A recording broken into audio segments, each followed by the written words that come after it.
namin? Sabi niya may pasabog pa raw po mula doon sa mga una nating ipinakita sa mga hearings. Siguro antayin muna natin ma-finalize namin. Sa ngayon kasi ang pinaghahandaan pa lamang muna namin itong pre-trial brief na isusumite po namin by Monday. So, nire-review pa to para ma-finalize na hopefully by tomorrow, and then sa Monday, ito ay aming isusumite na. Dahil naghahanda na rin kami sa aming pre-trial conference pagdating po ng Huwebes. Opo, pero gaano po kayo ka-confident dito sa mga bagong ebidensya na ito? Well, confident naman tayo maski dun sa dati nating mga ebidensya na nailabas. In fact, kung makikita po ninyo, marami po ang tumaas yung interest ng mga kababayan natin dito sa impeachment nung naglabasan na ang ebidensya doon po sa Committee on Health, sa Justice Committee. Kaya kami po ay confident naman po kami na ito pong mga ebidensya na ipipresenta po namin ay magiging malakas.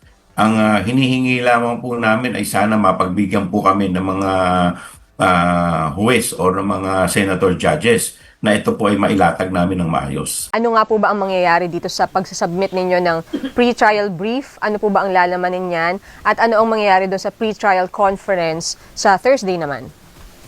Yung pre-trial brief, basically, yan po yung parang kumbaga game plan eh.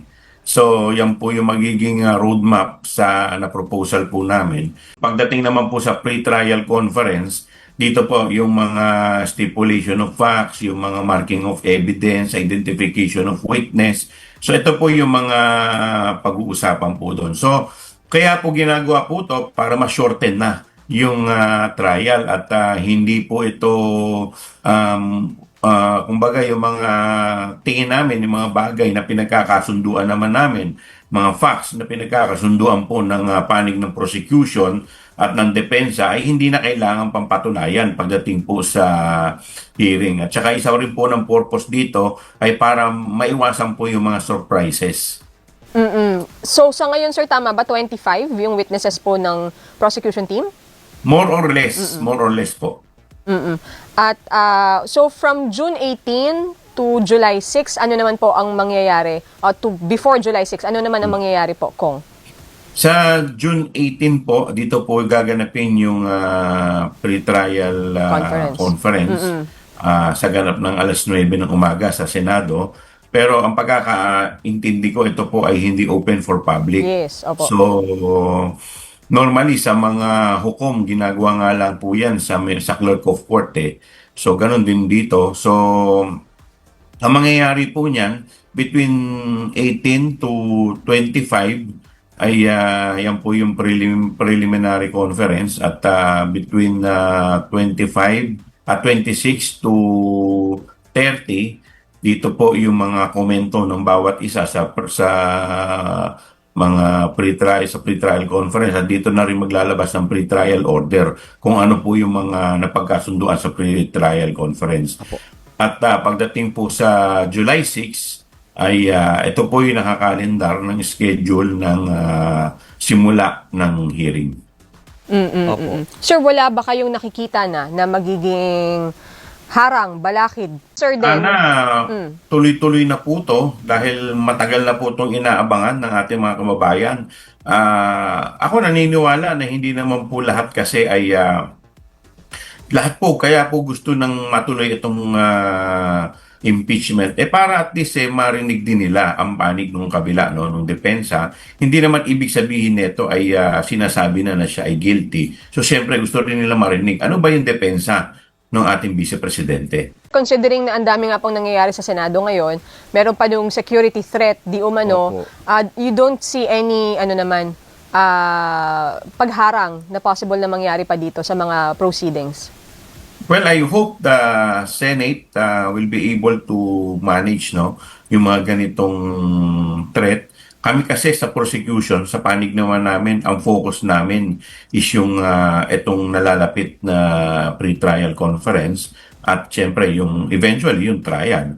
So kung ano man yung mga, syempre hindi maalis, may mga agam-agam din, but at the end of the day, mas kailangan namin mag-focus dito dahil yung mga threat na yan, ay sila ang sa Senado yan kumbaga call nila yan lalo-lalo na yung mga leader po sa ating Senado. Opo. Pero nakikita po ba ninyo, Kong Chua, na itong mga nangyayaring drama, mga threat, di umano sa Senado ay efforts din para na may kinalaman po sa impeachment trial para hindi matuloy or whatsoever? Definitely. In fact, nakikita nga namin to parang diversionary tactic para malihis ang atensyon ng ating mga kababayan dito. Kasi kung makikita ninyo, no, yung chronological of event, nung araw na kami nagbobotohan dito po sa Kongreso para sa plenaryo, no, para sa impeachment, yun din yung araw na nagkagulo sila. Yun yung unang-unang araw na nagkagulo sa House, sa Senate leadership. After 3 days, kung kailan naman na isinusumite yung aming articles of impeachment sa Senado, dun din naman nagkaroon ng putukan. So, hindi ko alam kung ito coincidence o talagang intentional. But syempre, hindi mo rin maaalis na may mga haka-hakang ganito. Opo. Pero handa na nga po ba tayo doon sa trial proper at least kung ngayon pa lamang po medyo hindi pula pang kalinawan doon sa estado ng Senado. Although inacknowledge na ng House, pati ng Malacanang yung block ni Gatchalian as majority, pero yung kabilang panig patuloy pa rin pong iginigiit at I think yung last statement ni Senator Cayetano, siya ang presiding Siya pa rin judge ang sa magpapreside. kanyang paniniwala. Basta't kami po, sa abot ng aming makakaya, ginagawa po namin ang lahat para makapagprepara dito sa nalalapit na impeachment trial. So, at nung isang araw nga, di ba, in-announce na yung ating mga private prosecutor na tumutulong po sa amin.